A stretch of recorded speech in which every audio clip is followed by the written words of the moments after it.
Ribbon Sale Labels for Premiere Pro.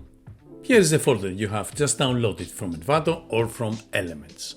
And here in the mocked folder is all you need for Premiere Pro. There are 12 ribbons included in this template. All ribbons are identical in terms of customization. In our example, we will use ribbon number 1. Drop that ribbon mocked file here in the Essential Graphics menu in the Browse panel, and then drop that layer inside your sequence. Select it, and in the Essential Graphics menu, again in the Edit panel this time, you will have the controls.